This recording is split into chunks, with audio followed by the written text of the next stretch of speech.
everybody. We are here for Sister Wives, Season 11, Episode 2. Cody takes responsibility. Oh, yeah. Which is a big fat lie.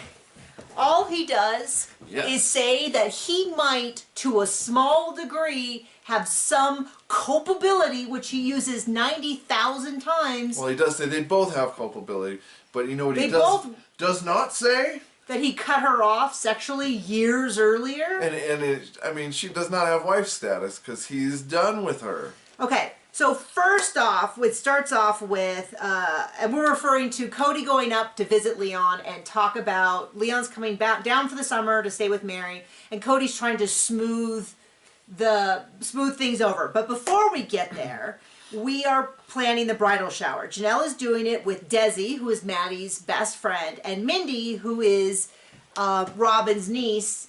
And I feel like they go so far out of their way to mention that Mindy lives with Robin and takes care of her kids. Like, we have to hear the intricacies of every single thing except this whole glossed over area. Like when Annie, Christine's mom, came to live with them, we had a whole episode explaining it and all of that. But Mindy was like offhand mentioned here, a little bit there. And it just feels like they're going out of their way to kind of hide. Like, they could have done a whole episode on what's going on over there, and I would have been very interested. But I think they knew it would make Robin look bad. It was opening up a box they didn't want to. So they're talking about the bridal shower. Janelle doesn't have any of the other mothers there because she is saying that she was not really involved with a lot of this stuff. When they were younger, she worked all the time, and so she's making the decisions. She was there for it. Was involved, she was there, but not. But she didn't like it. They didn't say the words like parties and stuff, but it was kind of implied that she would just show up and everyone else would have made the decisions. And so she's worried that if the other mothers are there, she'll just stand back and let everybody else plan. And she wants to be really present. She wants to be really aware. She only has Savannah and Maddie, so the times that she'll be mother of the bride is only going to be twice. And so she really wants to be involved. They go back and forth. The only thing we learn with the bridal shower is that Janelle's like, can we just put classy gifts only? She doesn't want any lingerie. And Mindy's just basically like, That's not really done. And Janelle's like, so no. Mindy's like, I've just never been to a bridal shower that has that. Right. It's very standard. Does not have that. That has that on the invitation. Right. She says it's pretty standard that you get lots of just standard gifts and you usually get one or two racy. That is actually true for me.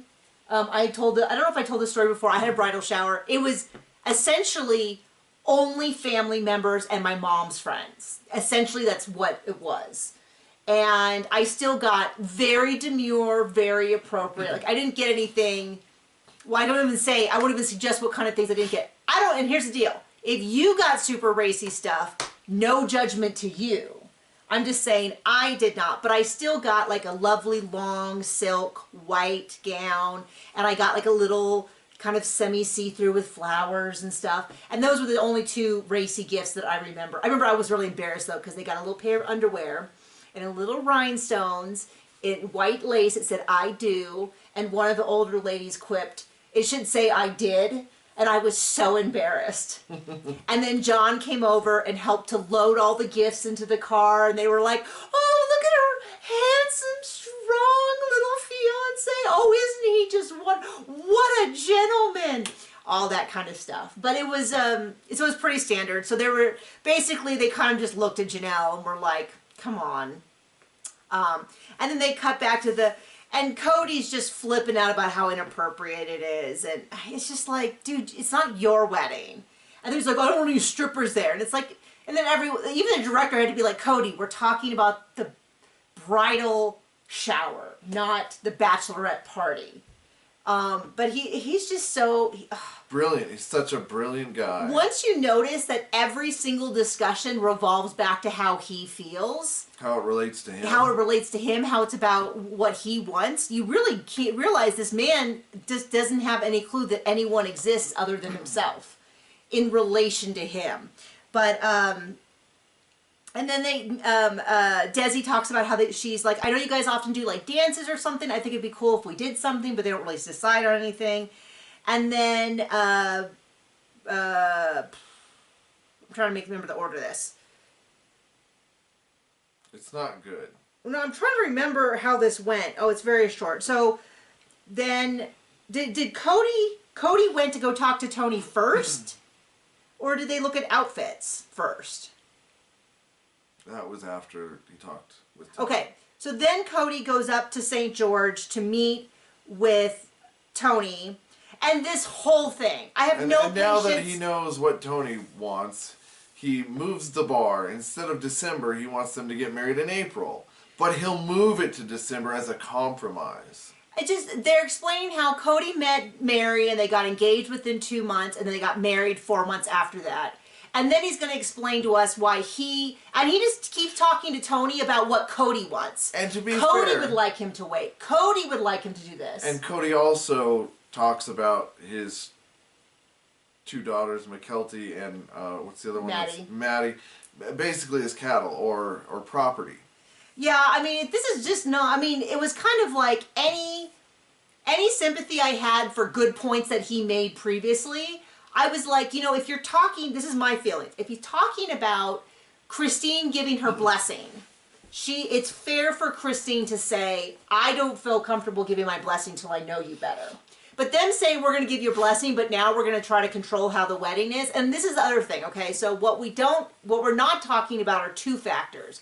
One, apparently McKelty came out recently and said her and Tony were already basically living together, sleeping together.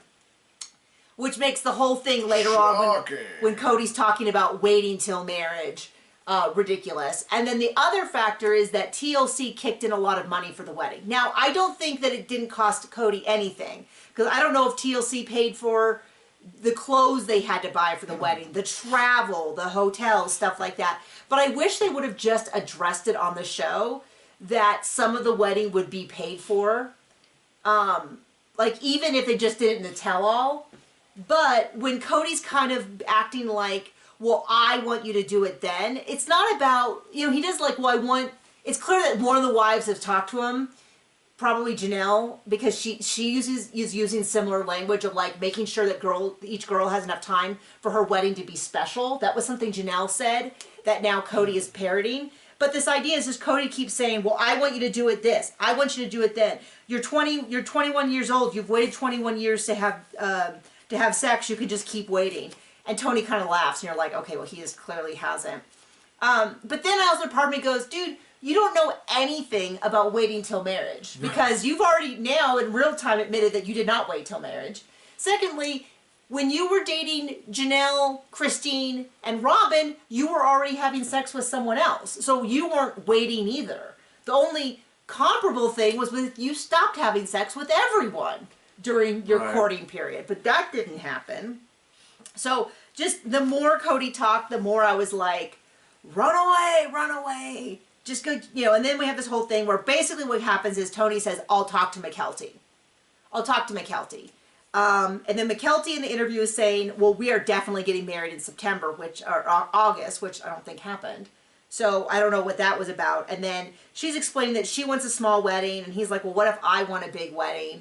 And she's like, you do? And he's like, well, I have a big Mexican family, and you have a big polygamous family. So, and I do remember, we don't even necessarily have a big family, and I think the members of our family alone were like 80 people. Yeah. Like, and that wasn't even like extended family. That was just like literally people we cannot not invite. Right. My siblings, their children, your first cousins that you celebrated every holiday with, their children. Like that's not even getting into like the next layer out, which I think we did as well. So anyway, they go back and forth. I just want to yell at Cody the whole time. So then they kind of flash forward. Maddie and Caleb are there, and everyone's trying to try on their clothes. It's the first time that Caleb and Tony have met, and I'm kind of tracking Robin's attitude towards Cody, because in season 19 they were talking about how Robin was the first to accept Tony and all that. And we're not seeing it on the show yet. Now, I understand not everything is shown in the show, but on the show, Robin's like, well, Caleb's our favorite son-in-law, so if Tony wants to be liked, he needs to catch up. And I was like, well, gee, that's a lot to put out there. She hasn't got to the point where she needs to rewrite history yet. Yeah, I mean, like I said, plenty could be happening off camera, but I'm kind of tracking this. you know, and Christine's been far more defensive of Tony than anyone else has. And they're talking about, you know, Christine's talking, we saw the sneak peek about how calm McKelty is around Tony, how good they are together, pretty much all positive stuff. So Caleb is explaining to Tony about his mom dying recently, about Curtis, his brother-in-law, dying, and how close they were, and how his sister's really struggling and stuff. And where Cody is throwing a huge fit over what to wear. He doesn't like the theme. He's like arguing about how this isn't country, this is John Denver, and John Denver says he's country, but he's not. And it's just like, it's just so annoying, because it's just like, Cody, this has nothing to do with you. But it's all about him. It's also annoying because it's like, why are you showing me this? So they talk about the outfits and who's wearing Chico's and this and that, and how similar Caleb and Cody are. And, you know, I'm not going to disagree with that, because I kind of feel like the best lasagna you have in the world and the worst lasagna you have in the world share a lot of features the same. So just because he shares features with Cody does not necessarily mean he's a bad person. Do you know what I mean? It's all about in the execution and the choices you make. And so, you know, this idea that she's like, well, he's a lot like Cody. My gut reaction is like, oh, heavens to Betsy, don't say that. But I guess unfair. He certainly has not. I guess we'll have to give Caleb more time and find out. But so far, he's not proven to be like Cody. Right. Cody has not proven to be like the Cody we first met either. Okay, so then we get the whole last section, which is kind of heartbreaking, which is that Cody and at least Gabe and Dayton were there. When they were having, Cody was talking with Leon, we could see like 50 people in the background milling about. So I don't know if there were more of the boys went, because he's like, me and the boys are going up there. And he's going to have a one-on-one talk with Leon about the fact that Leon's going to move in with Mary, and Mary and Leon are not in a good place. Now, if I was to pick one person that I think has explained the catfishing situation the most honestly from what we know happened, and from, you know, like what happened when we first found out about the catfishing, and as stuff has come out, Leon actually gives a really good indication. One saying, you know, Mary's been pushing this idea that most of the summer she was actually scared and she was playing along just to keep it. Leon's like, no. Mom was really into this guy. She kept trying to convince me to like this person. Mom kept saying, you know, I wish you would respect this relationship. And Cody's like, but nothing happened. And Leon's like, yeah, it did. I don't think, and my guess is by that point, they had heard the voice messages and seen the pictures that were sent.